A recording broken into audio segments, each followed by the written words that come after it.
Merci bien. Hello, bonjour. Voilà. Faut porter la masque, ça c'est important. Voici ce que le monsieur devant moi vient juste de dire. Voilà, très bien. Donc on va commencer ici. Hi everybody, my name is Daniel. Je travaille pour Datadog. Je vais parler aujourd'hui du paysage du serverless en 2021. Voilà, on a fait beaucoup de recherches ces dernières années sur le serverless. Et je suis là aussi aujourd'hui pour parler au sujet de ça un petit peu avec vous. Je vais aussi vous régaler avec ma jolie accent. Voilà. Donc voilà, c'est moi. Adresse mail, Twitter. Si jamais les autres talks que j'ai fait précédemment vous intéressent, voici le lien aussi. Donc si jamais vous désirez rentrer en contact avec moi, au plaisir. Voilà. Donc, je vais évoquer quelques points aujourd'hui. Les points sont tirés de ce rapport, The State of Serverless. Voici l'URL. Je vais reposter un code QR vers la fin aussi, donc si jamais vous désirez le regarder, vous êtes les bienvenus, bien sûr. Mais je ne vais pas tout simplement répéter ce qui est là-dedans, parce que franchement, ce n'est pas important. Je vais introduire les points, et ensuite, on va aller plus loin là-dedans, faire un hot take, faire l'amplification de ce qui est là-dedans, pour ensuite découvrir ensemble où on est en tant qu'industrie, où on est en tant qu'un groupe de techos, effectivement, sur l'évolution et notre niveau de maturité dans le monde de serverless. Est-ce que ça va pour tout le monde? Ouais? Ouais? Oh wow, loving that energy today. Oui, voilà. OK, on va réessayer. Are you ready for some serverless?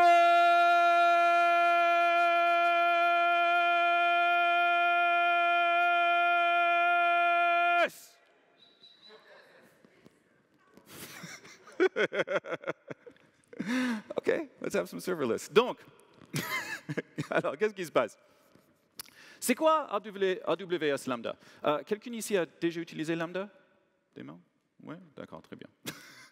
Donc, c'est quoi Lambda? Lambda permet aux développeurs d'innover plus rapidement, bien sûr, en créant des applications hautement évolutives, ou scalable en anglais, bon, voilà, sans les préoccupations classiques d'infrastructure. C'est ça l'idée. Aujourd'hui, la phase d'adoption précoce, Early Adopter Phase, c'est bien derrière nous. C'est derrière nous. On a un niveau de maturité qui est assez élevé de nos jours, ce qui est une bonne chose.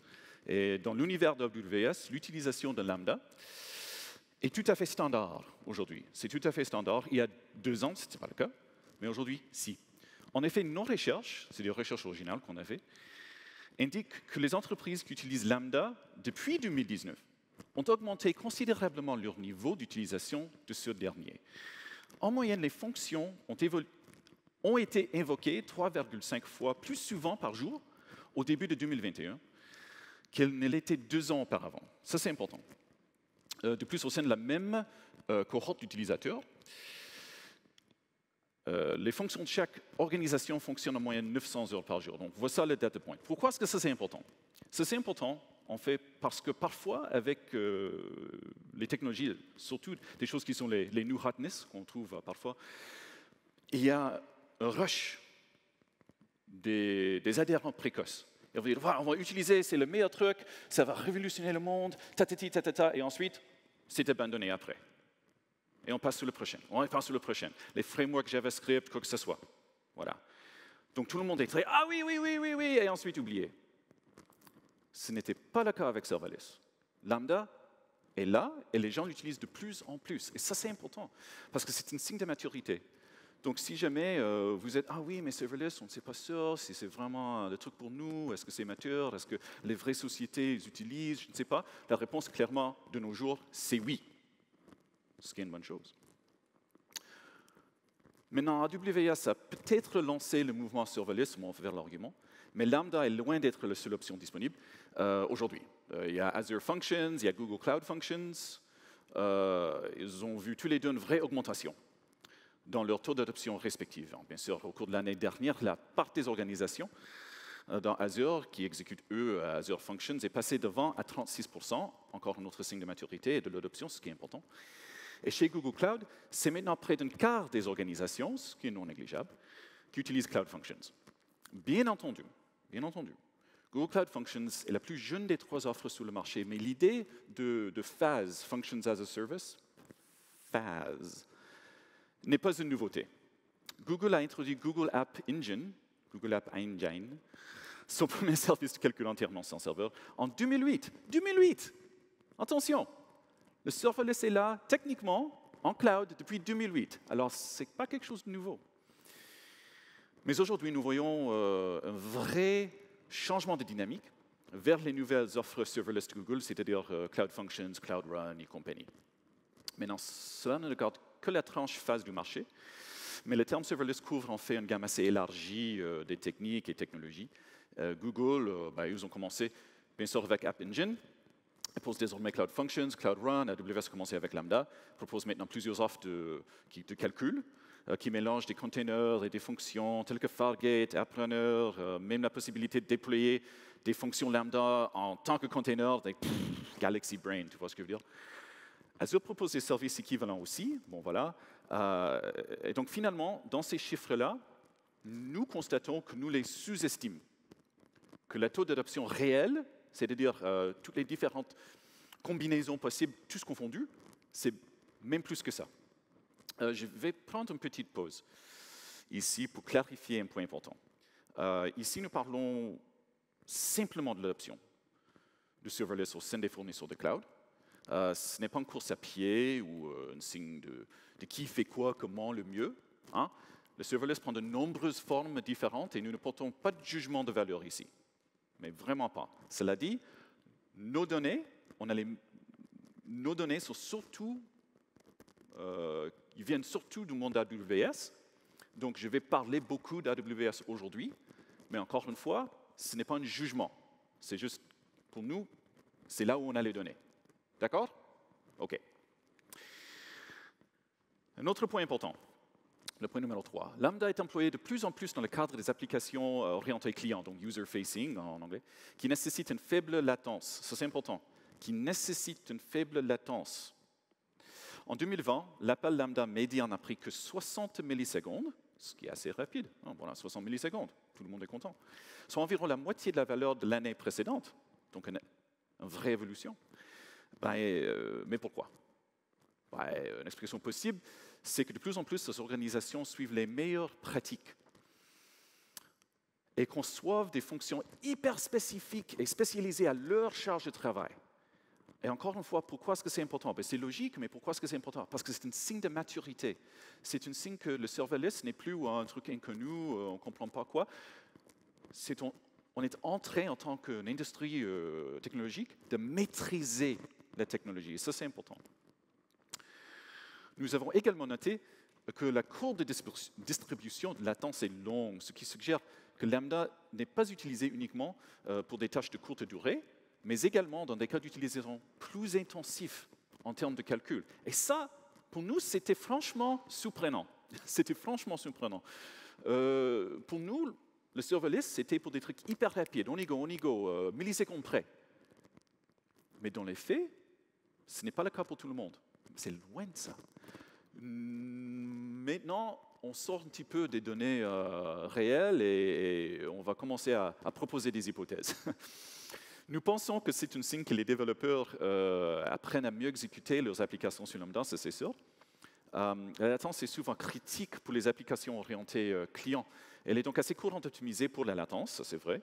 Par exemple, en choisissant des environnements d'exécution bien optimisés tels que Python, Node et compagnie, et en réduisant les dépendances et la taille du package de déploiement. Mais je vais revenir sur le temps d'exécution dans un moment. Je vais parler de Step Functions. Les Step Functions, c'est un truc AWS, permettent aux développeurs de créer des flux de travail événementiels, disons, Event-Based Workflows en anglais, qui impliquent plusieurs fonctions Lambda et des services AWS ensemble.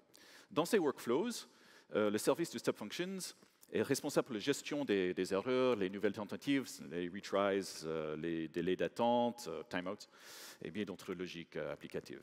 Bon, voilà. L'idée est de réduire la complexité opérationnelle lorsque l'échelle monte. C'est comme la magie. Hein, voilà. Nos recherches indiquent en moyen les flux step functions, oh là là, français quand même. Les flux step functions contiennent 4 fonctions discrètes. 4 fonctions discrètes, et nous voyons que ce nombre est en train d'augmenter mois par mois. Au tout début, c'était 1, et ensuite 2, et ensuite 3. Maintenant, on voit 5, 6, 7, 8, de plus en plus comme 1. Selon nos analyses, il y a environ 40% des workflows qui s'exécutent en moins d'une minute. En moins d'une minute. Donc 4 étapes, moins d'une minute, on peut faire le calcul en millisecondes. Ce qui indique que les organisations utilisent probablement Express Workflows pour gérer, mais bon, on ne sait pas trop. Étant donné que de nombreux workflows s'exécutent rapidement, d'autres s'exécutent pendant plus d'une journée. The long tail. Plus d'une journée. En fait, les flux de travail step function, les plus longs durent même plus qu'une semaine, même plus loin que ça. Ça, pour moi, au minimum, c'est étonnant. Parce que ce n'est pas comment nous l'utilisons chez nous, et je ne vois pas pourquoi. Donc, j'ai une question à vous poser, ce n'est pas pour répondre en ce moment, mais si vous utilisez des step functions, ou juste du serverless en général, mais step functions en particulier, et vous avez régulièrement des workflows qui durent un jour, une semaine, un mois, je voudrais vraiment parler avec vous. Je suis hyper curieux ce que vous êtes en train de faire. D'accord? Donc, check me after the talk. Donc, activity workers, qui exécutent sur les instances Amazon ECS ou EC2, par exemple, qui signifie qu'ils peuvent exécuter plus longtemps. Donc, on voit tout ça, c'est mélangé là-dedans. Bon, voilà. On peut imaginer que les step functions prennent en charge un éventail assez énorme des cas d'utilisation, y compris des tâches bases latences, comme les requêtes web et compagnie, jusqu'aux des tâches complexes de longue durée, telles que des tâches de traitement de données volumineuses, par exemple. Et la distribution, encore une fois, est intéressante. Parce que là, c'est fast, fast, fast, et ensuite really slow. Et pourquoi? On ne sait pas. Passons ensuite sur le 5. Et oui, je suis en mode speed en ce moment. On n'a pas beaucoup de temps ensemble, malheureusement. L'informatique de périphérie sans serveur. Serverless Edge Computing, en anglais, a généré beaucoup de buzz autour de sa promesse d'un traitement plus rapide des données. Aujourd'hui, un quart des organisations qui utilisent Amazon CloudFront profitent de Lambda at Edge, c'est un nom propre, alors je n'ai pas besoin de le traduire, pour offrir des expériences plus personnalisées à leur base d'utilisateurs mondiaux. Bon, ça c'est la promesse au minimum. Par exemple, Lambda at Edge, c'est l'exemple classique, peut transformer des images dynamiquement en fonction des caractéristiques d'utilisateurs, faire la livraison des différentes applications web, encore des tests d'AB et compagnie, c'est normal. Bon, voilà. Pour être clair, les statistiques ici, il y a 25% des utilisateurs CloudFront qui utilisent maintenant Lambda at Edge concernent spécifiquement CloudFront, ce qui est normal. Mais nous voyons de plus en plus de clients en train d'adopter d'autres fournisseurs d'Edge Compute comme Cloudflare Workers, Vercel, Netlify et compagnie. Et donc, encore une fois ici, c'est un signe de maturité. C'est un signe que les taux d'adoption sont en train d'augmenter. Et si vous travaillez pour une boîte de service, par exemple, et vous avez besoin de parler de serverless avec les clients, de faire l'argument pour, voici les arguments, de toute façon. Que ce n'est plus quelque chose non utilisé, ce n'est plus un truc de techo, ce n'est plus un truc de startup, c'est un truc qui est là. Et globalement, les gens l'utilisent. Mais vraiment quoi? L'autre chose importante à noter, c'est à quel point les Edge Functions ont des courtes durées de vie. Généralement. D'accord? Comparé aux Step Functions, par exemple. C'est-à-dire qu'ils sont très, très rapides. Hein. Bon, voilà. Nos données montrent que 67%, légèrement plus que 2 tiers, des fonctions Lambda at Edge s'exécutent en moins de 20 millisecondes. Moins de 20 millisecondes. On est en attente de ça.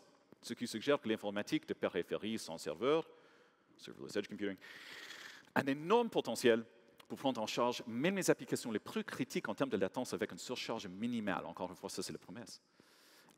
À mesure que cette technologie arrivera à maturité, nous nous attendons à ce que de plus en plus d'organisations qui s'appuient pour améliorer l'expérience de l'utilisateur final. Encore une fois. bien que nous nous voyons vraiment concentrés sur la technologie AWS dans cette étude, nous avons observé des tendances similaires dans d'autres environnements de fonction de périphérie. Mais encore une fois, ici, c'est fast, fast, fast. Ah, peut-être on peut imaginer 20 à 40 millisecondes, quelque chose de plus long, mais toujours moins d'une minute.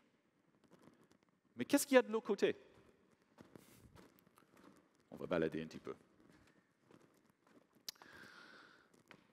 180 et plus. Je me demande pourquoi. C'est une question honnête. Je me demande pourquoi.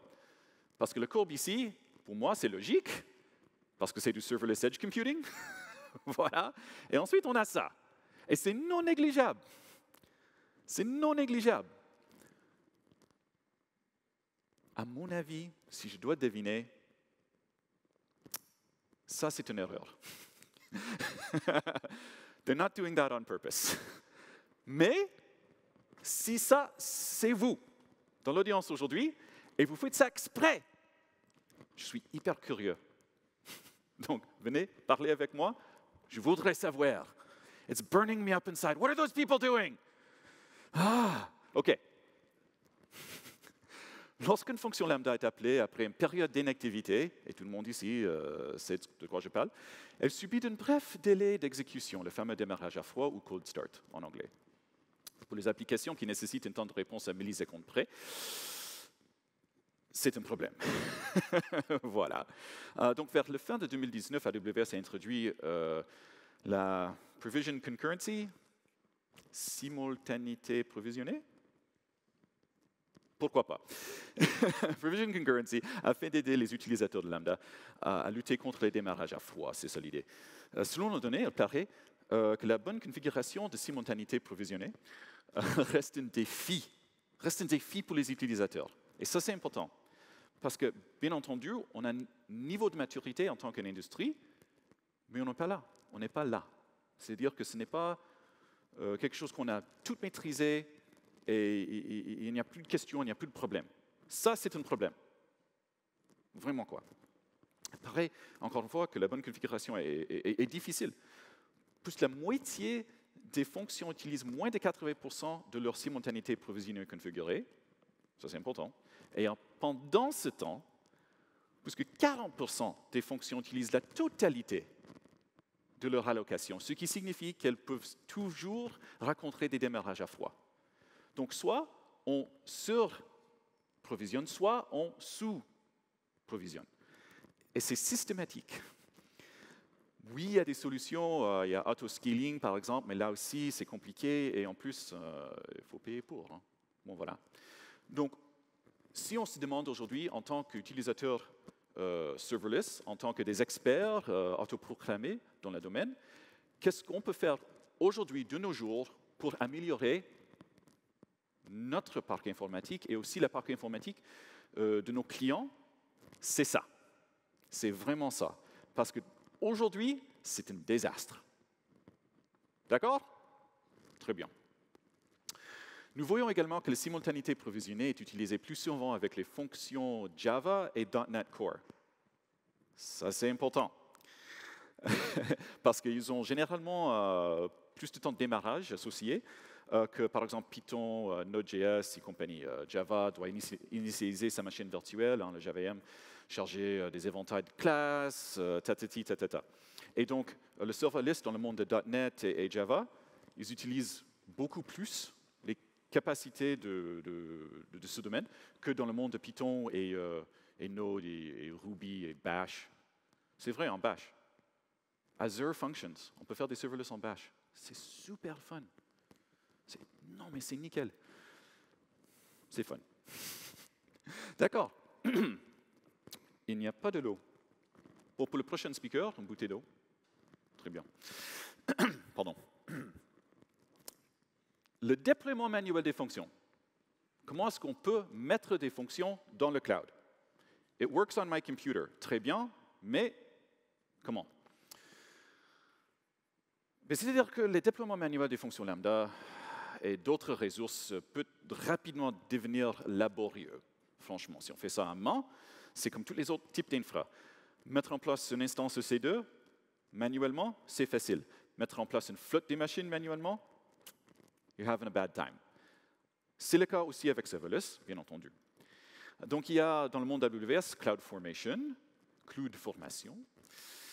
qui permet aux développeurs de provisionner l'infrastructure AWS et les ressources tierces dans les collections des stacks, en anglais. Ceci constitue le mécanisme de déploiement sous-jacent pour des frameworks tels qu'AWS Cloud Development Kit, le CDK, AWS Serverless Application Model, le SAM, et notamment Serverless Framework,